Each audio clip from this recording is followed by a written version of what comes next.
low key, when Egypt went up 2-0, I said, please don't pull off a Senegal. Don't do a Senegal. Don't introduce me to a lifestyle that you can't maintain. And yeah, you can't say it's rigged. You really can't. And I'll get to the rigging allegations in a second, but not about this game. About um the the Uno reverse red card situation that our brother Fullerin Fullerin Balogun got himself into. And um first and foremost, do I think it was a red card? I'm talking about the decision that was made um for the challenge that Balogun did on the Bosnian, one of the Bosnian players during the round of 32 match. Um, was it a red card? When you're watching it live, it doesn't look like a red card. But I always say with VAR and with slow motion, everything looks 10 times worse. And when you look at it, you look at the challenge in slow motion, yeah, you would give a red card if you're watching it in slow motion. And, the ref's decision was a red. His final decision was a red. And, usually the this is how the appeals process usually works. The I'm assuming, yeah, the federal, sorry, the federation of the the national team, yeah, the national team will appeal the decision that was made on the field to reverse, any penalties. And that's not controversial because that happens all the time. Even in club football, that happens all the time where um, a club side wants a decision overturned, so they go and appeal for it. However, however, in this case, Uncle Trump decides to insert himself into matters that he shouldn't. And it's so comical because, you know, these this is the group of people that, you know, that claim that, you know, meritocracy is how you get to where you get to in life. Um it's a joke, bro. Like these people get to where they get to in life through the means of money and power.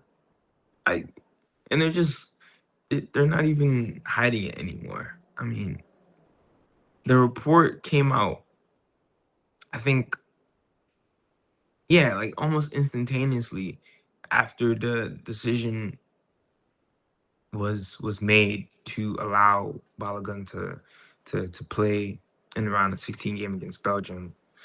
Um, and instead of your man to come out and like deny the reports and say, like, I thought he was gonna come out and say, "Oh, this is fake news. I would never do such a thing. I don't interfere with anything that's going on in the World Cup. I just watch it." You, I thought he'd do that. Come to find out, he calls Gianni Infantino again, his side chick, basically at this point, because Gianni Infantino is very corrupt. I mean, this isn't his first rodeo with, tampering with the beautiful game and accepting bribes and whatnot. I mean, FIFA has a long, long history of doing just illegal, just very like shady shit. Like it's been a staple of the organization for probably almost a century now. So the fact that, you know, he's allowed to play really isn't what, like, it doesn't bother me, right? It's like just seeing all these ironies and juxtapositions that are going on where it wasn't even like a week ago where, the Supreme Court here in the US struck down, sorry, not struck down, they upheld birthright citizenship, something that Donald Trump was trying to strike down um, from the Constitution. He was arguing that birthright citizenship, something that ironically he benefits from because his father's German, his mother's Scottish, is unconstitutional, and that, you know, children of, I don't follow these semantics. I don't call people illegal or illegal. Children of people that have emigrated from their countries of origin and immigrate to the United States should not be citizens of the United States. That is Donald Trump's argument. Funny story. Well, not funny story, but true story. Um, Florin Balogun's parents are Nigerian, of course. They resided in the UK. His parents came to the US. I don't know the circumstances why they were here in the US, but nonetheless, they were in the US, I think in New York. And Balogun's mom was uh, like 9 months, pretty much. Like she was ready to pop, bro. Like she was ready to pop. The plan was to just go back home to the UK and Balogun would be born in London. Balogun had other plans. He decides to pop out in the US. So he is born in the US. He is a benefactor of birthright citizenship. However, he grows up in the UK. Most of his childhood is spent in the UK. Um, I believe he is an Arsenal Academy boy. If I have that wrong, um, I can always double check that, or you guys can double check me. He is an Arsenal Academy boy. He grows up through the academy. I think yeah, he plays. I think he played a professional game for Arsenal. I'm probably lying there, but nonetheless, um, he's pretty much bred a soccer player. Like he has Nigerian roots, raised in the UK. Like those boys play footy like 24/7.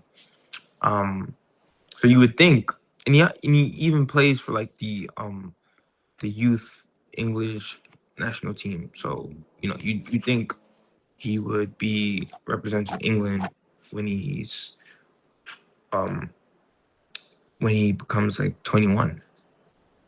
But I think he is reminded by his mom that you are American. You were born in the United States. You are American. And I mean, let's be honest. Like Balogun was a decent footballer, but I don't think he would have um been selected for the England team. Just let's keep it about. So he chooses the US, and here we are. So it's just ironic that Donald Trump is over here, fighting for someone that he was willing to willing to terminate their citizenship. It's just like, you can't make this shit up. And yeah, the game last night went the way went the way it did. The US got blown out 4-1. Interesting. Um Romelu Lukaku, striker for the Belgian national team. He scores the fourth goal. So he run after he scores the goal. The celebration is as followed. He runs to the corner flag, on the left side, the left hand corner flag. Points. I think he either points to the camera or he points into the crowd, because in attendance is none other than FIFA president Gianni Infantino. Again, these guys, either they're stupid or they're just that evil. Like, after you pull off a stunt like that, why would you even show your face? But again, either they're stupid or they're evil. One of the two. I believe Lukaku was pointing to the box into the crowd at Gianni Infantino. I don't know what he says. I think he says "you" to Gianni Infantino. Um, and then they proceed to doing the Trump dance, bro. It's a fucking joke. The whole Belgian team just does this, bro. Gang, it was the funniest, most just humiliating way to bow out of a World Cup. And the thing was, like, Team USA looked good. Like, their opening match against Paraguay, they trounced them 4-1, and then I believe they played um Australia. I don't remember the result of that game. I believe they beat Australia as well. Um, and then they lose to Turkey in the last group stage game. I think, yeah, Turkey beats them with a last minute goal in injury time, I believe. And so they progress into the round 32. They play, goodness me, I'm trying to remember off the top of my head who they played. The US plays, I believe they played Bosnia. Yes, they played Bosnia in round 32. And yeah, they look great. I mean, the team looked great. Like, they gelled. They had great team chemistry from the goalkeeper all the way up to striker. Everything was going good until, again, the Trump curse. He injects himself into things he has no business doing. Um, and yeah, it's just, I believe all of that off the field stuff really played into their psyche, really. Because I feel like the players themselves knew what was going on was wrong. And yeah, anybody that says like politics, like, I remember when Colin Kaepernick kneeled and people were saying, "Oh, get politics out of sports." Politics and sports are like this. It's always been that way. Like, always. Like, if not, maybe in the US it hasn't been like that, but politics and sports globally have always intertwined. Always. And it usually doesn't have good outcomes. Usually doesn't. Like, even this week, besides Donald Trump, um, there was more off the field, like, controversy that occurred with the outgoing UK Prime Minister. England, Mexico, the England Mexico match was being played in Mexico. Shout out England. You guys are gonna hate me. You guys are gonna call me a house Negro. You guys are gonna call me a colonizer defender. I don't give a shit. I've supported England since I've started watching football. Okay, David Beckham, Frank Lampard, Wayne Rooney. Those are my guys. Andy Cole, Ashley Cole. Those are my guys. Okay. Um. Anyways, England is playing Mexico in Mexico City. However, the match was being delayed, or had been delayed, because of weather, or yeah, inclement weather. Um, that was passing through the city. Initially, the match was supposed to start, I believe, at 7 p.m. UK time. I could be wrong. I'm probably wrong. Yeah, but it was supposed to start like, okay. Let me use Eastern time because I think I'm getting confused with time zones. It was supposed to start at, I believe, um 8 p.m. Eastern. So that would be 1 a.m. UK time.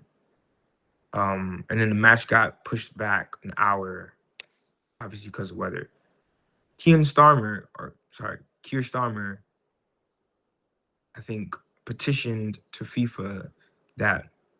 Here's another thing: in Mexico City, um, the stadium that Stadio Azteca is played, I think, 2,000 feet above sea level.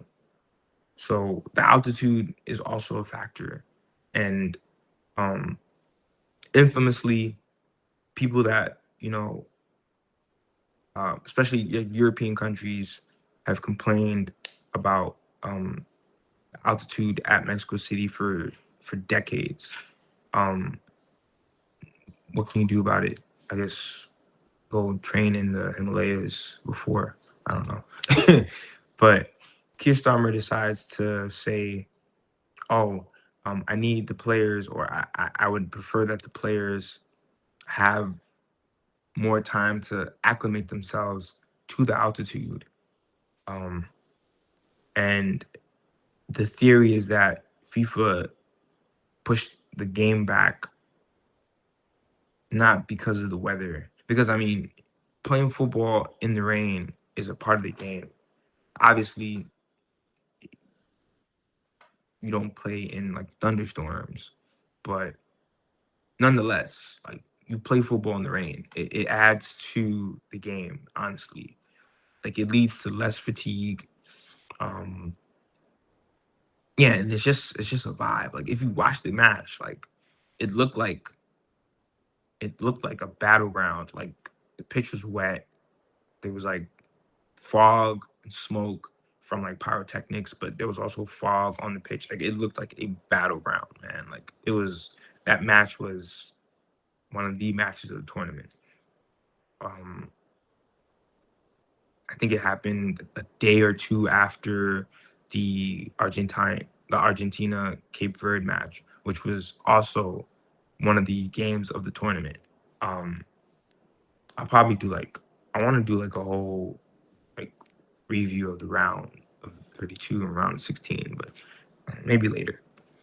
But yeah, like we've been seeing a lot of like political interference this World Cup, and it just adds to all the other political interferences that have occurred in World Cups past. Because let's face it, politics and sports will forever be intertwined and mingled. I mean, that's just a part of it. Like it's unfortunate, but it's a part of it. Do I want to see like politics and sports, or rather politicians and sports mix? No, because it taints the competition. For this instance, any any win, if the U.S. had won that game against Belgium, it would have put an asterisk on anything that they would have done um afterwards. It's just it taints the reputation of the game. Um, it's a massive distraction to the players, all the hard work that they're putting in, and then somebody's like behind the scenes actively rigging it for them. Like it's not a good look. And so God doesn't like ugly. The football gods spoke, and they determined that they don't like that shit.